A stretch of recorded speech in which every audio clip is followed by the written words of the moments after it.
Ahoy, my heathens. How is everybody? It is hot as balls in the UK at the moment. I mean, I'm not complaining. I'm not complaining. I grew up in Africa, so actually this is probably just like a mild spring day. But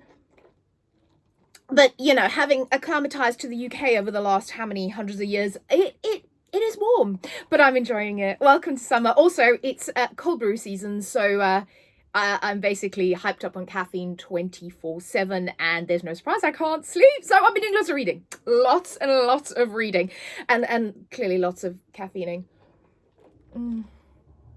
That's good. So today we are going to be talking about the books I TBR'd when I talked about kind of pirate, siren, summer reads, spring reads. I always think this time of year, you want to read stuff that's got the ocean in it. You want to read stuff that's got pirates in it.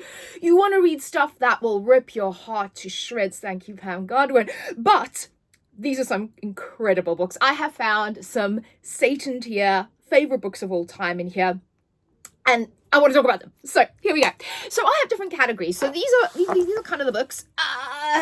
So you'll see them there. I've also got one that I'm TBRing, which I'll show you in a second, which is a Peter Pan retelling, which I'm really, really into at the moment. So let's start with some historical fiction. So if we want to talk about the seas and do them in a historical way, let's talk about these two books. Okay, so the first one here, this is The Deep by Elma Katsu. This one is kind of a retelling of the Titanic, and it gives it a bit of a supernatural twist, right? There are two storylines here. So in 1912, so the Titanic sinking in 1916, on the Britannia, which was the kind of the sister ship to the Titanic, and she is now during wartime a hospital ship. So our main character, she is working on the hospital ship in the current timeline, and then the previous timeline she was a maid on the Titanic. And the storyline kind of focuses on her and her relationship with this couple that came on board, particularly the couple's husband and their baby.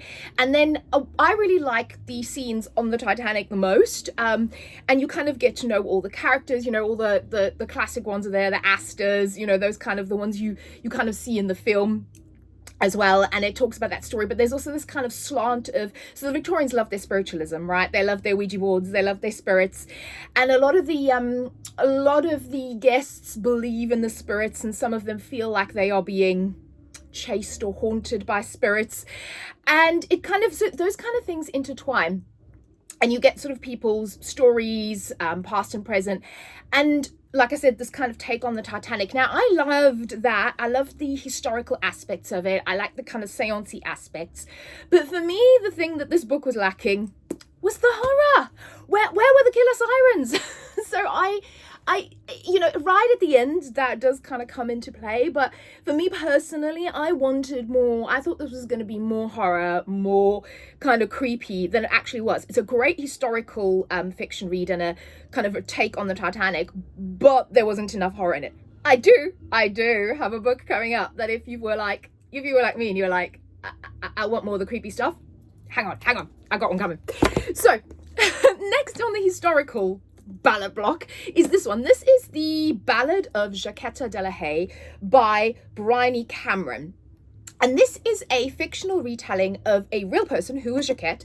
She was a pirate in what is now modern day Haiti, in that kind of area. She was born of a kind of a nobleman and a slave. This book focuses a lot on the history. I mean, God, the history of slavery in that area. And the author herself is Jamaican.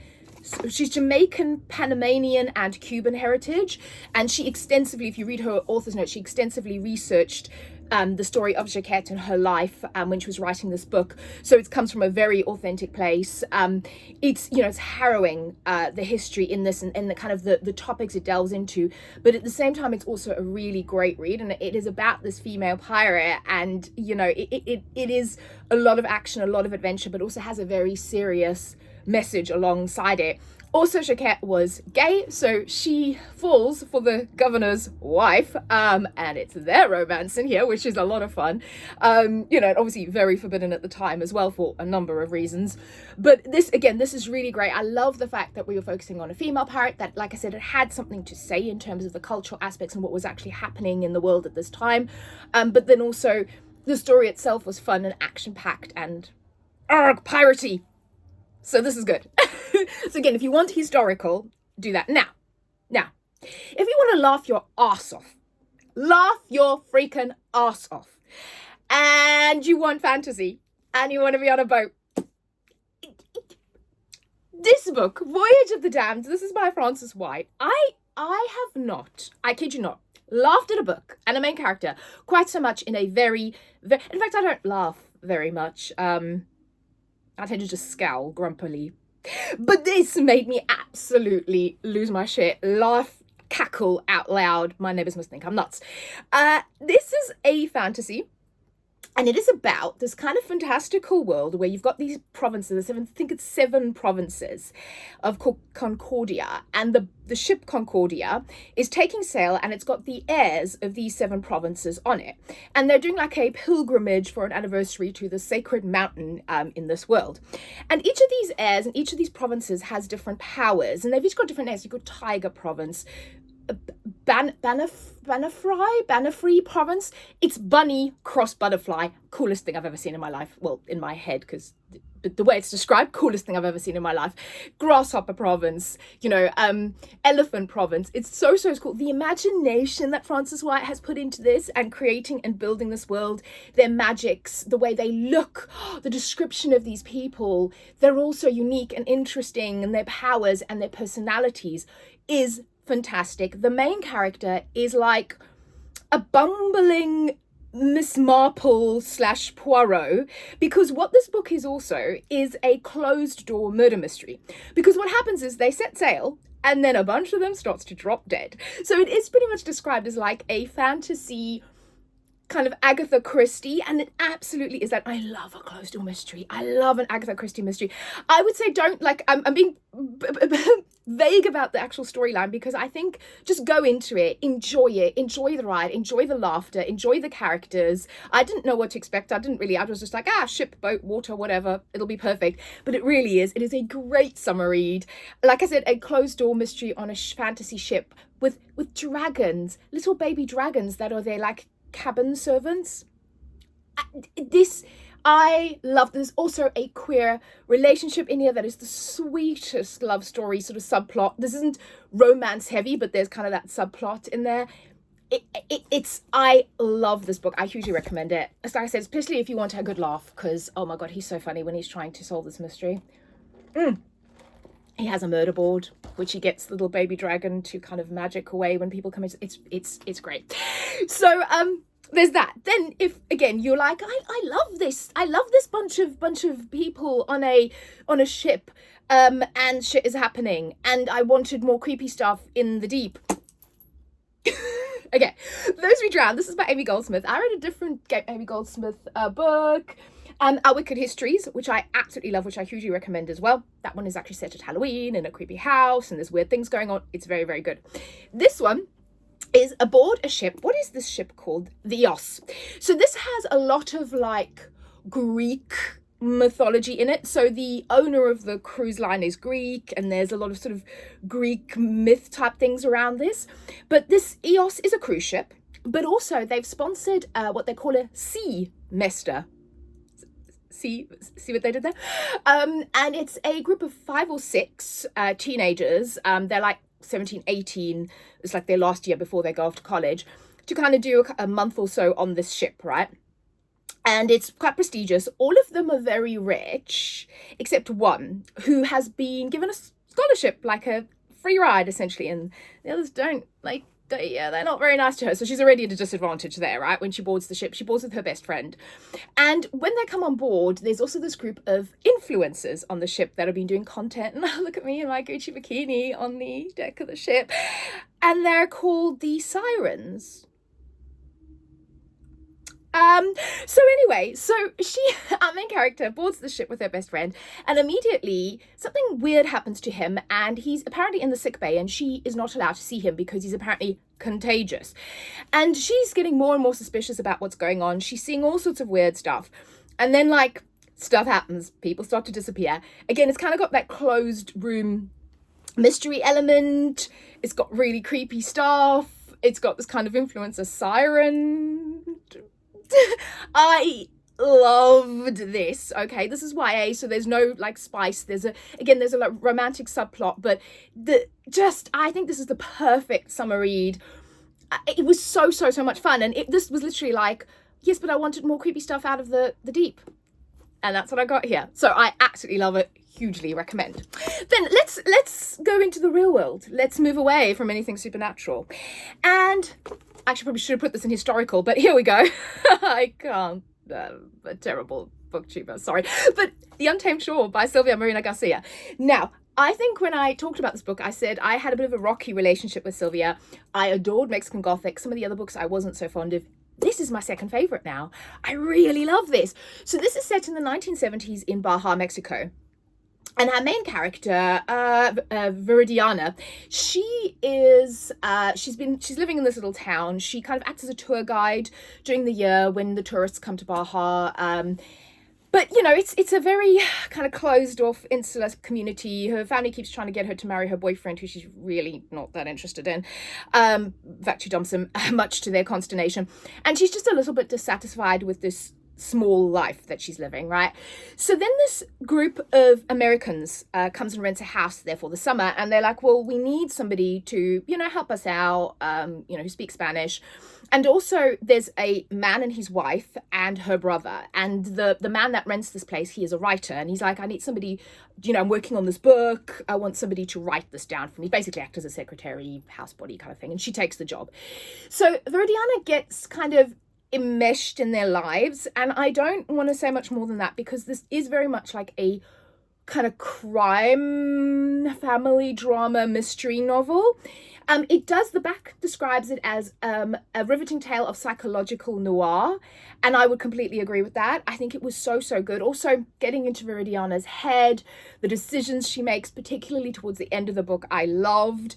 There's a lot of imagery. So one of the other covers of this book just has like a shark on it, and there's a lot of imagery about these kind of sharks washing up on the beach in Baja, and there's kind of a lot of metaphors to do with the sharks in the ocean, and it's just, like I said, it's this beautiful, and it's not very long as well, so it's like such a nice, quick, great crime, but very summery, very cool to read. I love the main female character, particularly towards the end. Stick with her.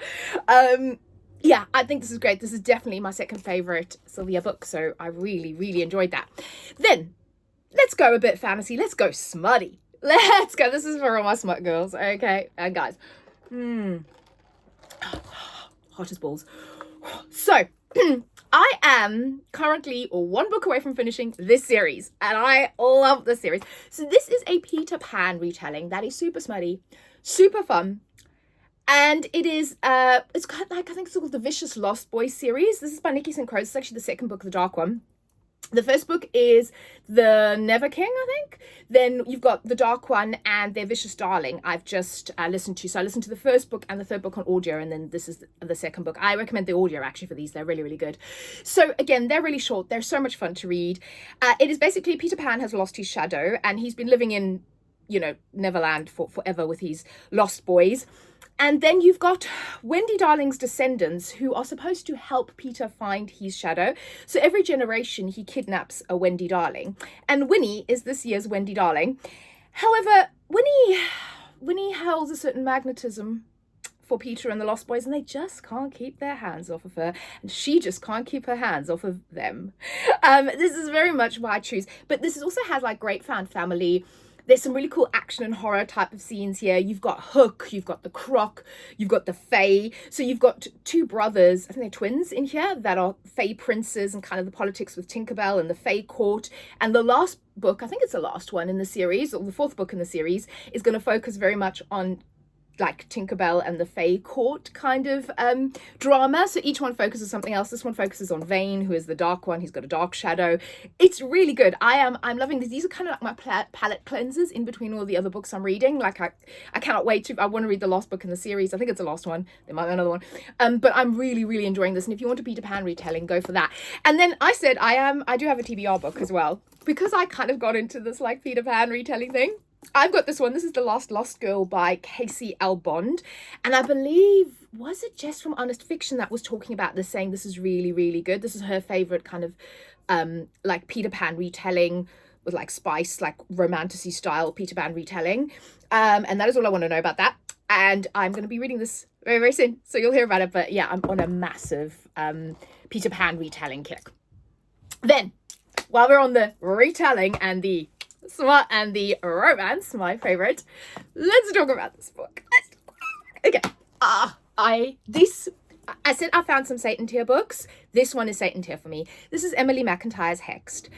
I have discovered a massive love for Emily McIntyre books. This is the third one I've read. Actually, I should have put her, give me one sec. Oh no, I can't find it. Oh, I can. Bear with. So Emily McIntyre writes this entire series where she kind of takes like fairy tales and stuff and turns them into modern kind of mafia style contemporary romance books. And this is her other one, Hook. So this was the other thing that got me into Peter Pan. This is actually Peter Pan, but Hook is our kind of like mob enforcer. And he falls for Wendy Darling, who is the daughter of this kind of rich, crooked businessman he wants to get back at. So I hugely recommend that as well, particularly if you want a Peter Pan style retelling. But this one, Hexed, is absolutely Satan tier. This is The Little Mermaid, okay? So it's based on The Little Mermaid, except Ursa, or Vanessa as she likes to be called in here, is the heroine. The Little Mermaid, bitch, Aria. You've got the prince, who is actually the prince of the Italian mafia in New York. And you have the Kingdom family, who are in South Carolina. They're kind of the crime family who sort of run South Carolina. And they have a lot of like factories and like the whole boardwalk. So a lot of this is set at their like on the beach, and they boardwalk and they go on the Ferris wheel, and the summer vibes are immaculate in this, but the story and the romance, the yearning, the slow burn. So the setup here is that Aria has a fiance, so she's marrying, it's Enzo, right? Yeah, Enzo Lorenzo, who is the prince or the heir apparent of the Italian mafia. And she's engaged to him, and she brings him back to her family home in South Carolina to sort of meet the family for their like engagement party. And he notices this gorgeous white-haired woman who turns out to be Aria's cousin, Ursa, Vanessa. And Vanessa is like a bit of an enforcer for her uncle. So she is like, she's badass, right? She does all the dirty work. She gets rid of the people. She enjoys torture. Yeah. And that turns Enzo on. But they kind of, so it's very much forbidden because he's obviously engaged to Aria, and it's the two of them. And this book is long, but I was not bored for a single second. I devoured this, I think, in 2 days. It has, like I said, all the imagery. Her best friend, she calls Guppy, has, like, a blue mohawk. So you kind of, like, makes me think of the fish. And it has all those sprinklings of Little Mermaid in it, more than I think any of the other books in the series. But the storyline itself, I adored Enzo and Vanessa. I don't know, this just gave me the feels. It made me happy. It made me sad. I loved everything about this book, and this is my third Emily McIntyre book. I'm just hooked on her writing. Her contemporary romance, mafia contemporary romance books are just chef's kiss, top tier. Then let's talk about pirates. Okay, you know I love a pie. Sorry, that was really poor. I'm gonna take another drink because I clearly haven't had enough caffeine. Pirates. Let's talk about pirates. So, in the dark one, you actually have Captain Hook in there, which is very fun. But let's talk about some modern pirates. The Devil in the Deep Blue Sea. So this is by Amelia Wilde, and I definitely want to pick up the second book. I didn't realize this. I think this can be read as a standalone, so you don't have to continue on the series. But I see that there's like a book 2 and 3, so I definitely want to carry on because I had a really great time. Again, this is short, quick read. spicy, fun. I really love the romance in here. So it starts off with this rich girl. Her daddy, he did something with bits, and he's a silicon, he builds calculate. I don't know. They're some tech, Silicon Valley, whatever. He's very rich. And she's on the yacht of her boyfriend, you know, in her Gucci bikini, as you do. And her boyfriend's a real dickhead. And he decides, oh, I need some drugs. And he gets his buddies to come out, bearing in mind they're on a yacht in the middle of nowhere. And of course, these people are not good people. He doesn't have enough money for them, so they get rid of him. So she is, while this deal is going down, she's kind of hiding away in the cabin, and she sees this and she's like, oh, fuck. Right. And then she realizes that they are going to take the yacht with her on it. And the girl is clever. I love this. I was like, that was the right decision. That was absolutely right, because that is the decision I would have made. She's like, fuck this. I'm getting out of here. She jumps off the back of the boat, right? She can't swim though, but she does have a buoy on her. And they leave, which obviously gets her out of probably what would have been really bad, right? Except now she's in the middle of the ocean floating. She's there for quite a while. And eventually another ship comes past, and she's passed out at this point. And the guy on the ship's like, there's something in the water. They haul her out. And when she wakes up, she meets Poseidon. Okay. And Poseidon is a modern day pirate. And he realizes that his little sweetheart that he rescued from the water is in fact a billionaire's daughter, so would be amazing to ransom. Okay, but you know, he might fancy her. And we go from there. So this is, like I said, super fun, spicy town. Loved it. Loved that story. Then, if you want to put more fantasy back into your pirates, okay. Actually, no, let's do this the other way around, because this is the fantasy one, and this one is the non-fantasy one. So, historical. So we went from modern pirate to historical pirate. This is The Sea of Ruin by Pam Godwin. And I take a pause there, because this is a book where I have to take a pause, because I freaking loved this. This is another Satan tier book. I know why people describe Pam Godwin as the queen of dark romance, because Hills of Shivers and Shadows and this, the first two Pam Godwin books I've read, I've got quite a few others now, but oh my goodness, I'm in love with both of them, and they're very different. So this is very much, I think the cover gives, it's beautiful, but it also may give fantasy, and it's not. It is historical pirate fiction. What this girl has to go through, I will say this, it's harrowing. Remember the time we're talking about, remember how women were treated. There is a lot of essay in this, on page. She's very brutally treated, okay, in parts of the story. So please, if that triggers you, maybe don't read it. But if you're okay, it is phenomenal. What she basically, what happens is, she is the daughter of a very notorious pirate and kind of like a noblewoman. And the noblewoman, obviously, she's disgraced from society when they find out she's pregnant. She goes and she hides off, is it the West Indies? I think so. She goes and she hides off in an estate there. We start off the story with our main character when she's 14. And her mother wants to marry her off to like a 40-year-old. Let's take a moment for that. I mean, again, let's time, right? At the time, I suppose that was the done thing. She doesn't want this. She's actually secretly been meeting up with her pirate father for years. He's been kind of coming by and saying hello to her and meeting up with her. And she's on the beach. This guy's like come to basically buy her from the mother. And she sort of runs away, takes his horse, goes to the beach, sees her father.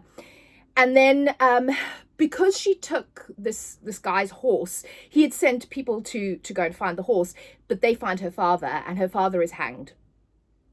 So, you know, she's obviously distraught, and then this guy tries to assault her, and she stabs him, and he dies. And then she's like, oh, I have to go. Her mother's like, well, you have to get out of here. And she ends up on the pirate ship with his crew. And after years of being on the ship with his crew, she's now the captain of the crew, right? And then the story picks up with no, can I tell you? No. Okay, so she's now the pirate. I don't want to give too much of the story. So she is the pirate queen. And then from there, you have all sorts of things that go wrong. She has two love interests. One is Priest. He's the pirate captain. And then another one is a pirate hunter for the British Navy, Ashley and Priest. So it becomes a white shoes. There is also in here, so it's MMF, right? Oh, it's so good. It is hot. It is hard as hell to read in places. It is emotional. It is gut-wrenching. It made me cry. It made me laugh. It made me feel all the feels. Pam Godwin is a queen. Please read this book if you can handle the content. Thank you for attending my TED Talk on Pam Godwin. Right, so if you want pirates, but you want something more magical and fantastical, meet my other Satan tier book. Okay, there were a lot of really good books in this. So this is A Ship of Bones and Teeth, and I may have prattled on about this one a bit, okay? This is by Karina Halley, my queen. So I adore Karina Halley. I've read quite a few of her books. I'm steadily collecting all of them and reading them. They are amazing. This one is unbelievable, and I'm gonna film a haul, I think, after this, where I've actually got the second book. So this is standalone. The second book is like in the series, but they're both standalones as far as I know. You can kind of read them independently. So most of these are actually standalones. So Andrew, most of these are standalones. So this is how do I describe this? This has pirates. This has vampires. Yes. Yeah, I said vampire. Sirens, but not the sweet kind. These sirens rip out men's hearts and eat them because they're like delicious with a nice Chianti, you know what I mean? You have massive krakens, you have sea witches, you have ghost ships and like skeleton pirates. This has got everything, a shark companion, everything in it. This again is a kind of loosely based on The Little Mermaid. So when this book starts off, Marin, I think, is our main character here. Marin, yeah. So she is one of the siren princesses, one of the daughters of the Siren Kingdom, and she's a little disgruntled because she's not getting any attention from her family. So she sees a prince on the land, and she's like, oh, I want love, and this prince don't want him to want me, so she makes a deal with a sea witch, which we all know is a bad idea. And in exchange for making her human and giving her legs, she rips out her tongue. Okay, so we follow more. This kind of starts, and I love this about Karina Halley.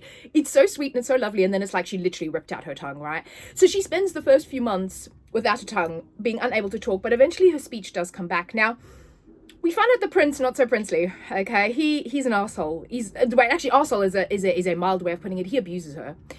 Because he liked it when she couldn't talk and she was all sweet and subservient. And the minute she actually gained a personality, he hated it, and she thought it would be love. It's not, right? But she's kind of in this situation. She's stuck in it now. She doesn't know how to get out, and she kind of almost feels like she has to pay for her mistake. So they're sailing back to, I think it's Denmark, back to his family's castle. And they get intercepted by a pirate ship. And Marin, to her credit as well, as our main character in The Devil in Deep Blue Sea, sees this as an opportunity to escape her life, right? Because now she's like, I wish I'd never done this. I want to be a siren again. And she jumps off the boat as it's being attacked by the pirates, because she's like, hell no, I'm out of here, right? This is my way of escape.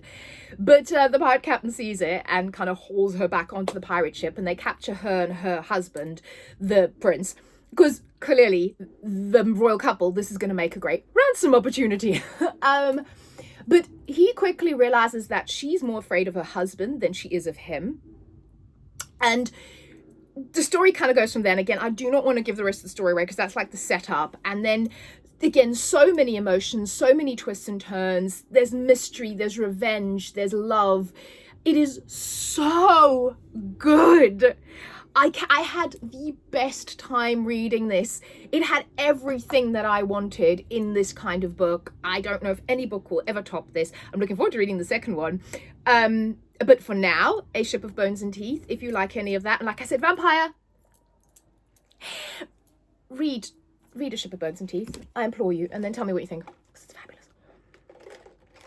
fabulous. Right, we've got 2 more. So if you're still here, well done. Send me a pirate emoji or a ship emoji or a siren emoji. I've got these 2. So these are more, again, this is pirates, and this is just the vibes, right? So this I didn't read now, I've read this a while ago. This is one of my favorite Erin Craig books. This is House of Salt and Sorrows. And it's basically a retelling of the 12 Dancing Princesses. And you have this family who are like in shipping and on this island in this world. And it's all sea-based and it's all ocean-based. So again, it's perfect with the vibes. But also the 12 daughters, this guy, he has 12 daughters and they are dying, right? And most of the time they're like it's suicide, but one of the daughters is like, no, I want to figure out what's happening to my sisters. And this is very magical. This is dark fairy tale at its best. Erin Craig does this spectacularly well. But if you want those kind of ocean vibes with the creepiness, with the darkness, with a bit of the romance, with the like sort of dark fairy tale lean to it, I hugely recommend that book. It's fantastic. But then the other one that this is actually a series that I'm currently in the middle of. So this is Fable by Adrienne Young. The second book is called Namesake. I'm halfway through Namesake, and I'm loving it. So it is about Fable, who is the daughter of notorious pirate captain Saint. And her mother was like, in this world you have divers, but they're like gem divers. So they dive to the bottom of the ocean to get gems, rubies, bloodstones, emeralds, gems, right? And then they kind of sell them, and that's how they barter and make money and stuff. And then her mother, while she's still young, gets killed, and her father kind of can't deal with her. He just sort of drops her off on this island to fend for herself, this child. So she basically becomes a dredger, and she does this diving. And we meet her when I think she's like 18 or 17, 18, something like that. And something happens on the island where she is, and she has to flee, and she jumps on this like cargo ship. And then she quickly realizes that something's up with this ship, but also her goal is to find her father. She wants to join her father, Saint's crew, his pirate ship. And again, the story goes from there. There is a romance subplot, but it's not the main plot of the story. It's more about Fable and Saint and their family and the politics of this world and what's really going on behind the scenes. I love the first book. I'm loving the second book. Like I said, I'm halfway through on that one on audio. Again, the audio is really good. It's a duology. And then you've got books around it that are like novellas. And I think one's called Saint. There's like 2 or 3, which I also, they're all on my library app for audio, which is really good. So I'm listening to all of those. And I can do another wrap up of the whole series, but hugely recommend. This is, like I say, YA, fantasy, pirate, no spice, with slight romantic subplot. Really, really good. So that's the lot. Tell me what you think if you've read any of them. Like I said, leave an emoji down below and let me know what you're reading this summer. And I'll speak to you all very soon. Bye.